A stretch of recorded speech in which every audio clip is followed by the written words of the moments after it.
சளி எல்லாமே வந்து உள்ளேந்து வெளியே கரைச்சி கொண்டு வரணும். ஸோ அப்போ தான் வந்து பார்த்தீங்க அப்படின்னா உங்களுக்கு அந்த மூச்சு விட சிரமமும் இருக்காது, மூக்கடைப்பு இருக்காது. ஸோ இதுக்கு என்ன பண்ணலான்னு பார்த்தீங்கன்னா, நம்ம நாட்டு மருந்து கடையில் வந்து தாலிசாதை சூர்ணம் கிடைக்கும்.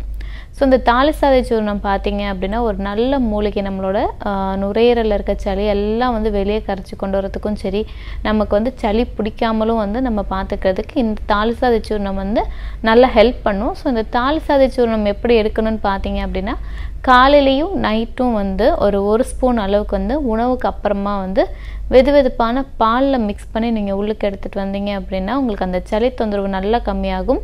அதே மாதிரி வந்து ஒரு 100 ml தேங்காய் எடுத்துக்கோங்க. நல்ல செக்கில் ஆட்டின தேங்காய் ஒரு 100 ml எடுத்துக்கோங்க. அது கூட பார்த்தீங்க அப்படின்னா வந்து ஒரு 50 கிராம் வந்து ஓமம் வந்து இளவருப்பாக வறுத்துட்டு நல்லா அரைச்சிக்கோங்க.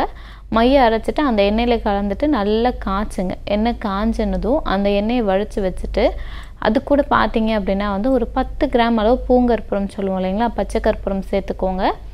அது வந்து உங்களுக்கு டெய்லி என்ன பண்ணணும் அப்படின்னா வந்து லைட்டாக ஹீட் பண்ணி உங்களோட நெஞ்சு பகுதியில், விழா பக்கம், அதே மாதிரி பார்த்தீங்க அப்படின்னா வந்து முதுகு பக்கத்துலலாம் நல்லா தேய்ச்சிட்டு ஒரு மணி நேரம் பொறுத்து அரிசி தவிடு கிடைச்சா ரொம்ப நல்லது. அரிசி தவிடு வச்சு ஒத்தரம் கொடுங்க. அப்படி இல்லை அப்படின்னா வந்து நொச்சி இலையை வச்சு நீங்கள் வந்து நெஞ்சு பகுதியில், முதுகு பகுதியிலலாம் ஒத்தரம் கொடுத்துட்டு வரும்போது உங்களுக்கு அந்த சளி நல்லா கரைஞ்சி வெளியே வர ஆரம்பிக்கும்.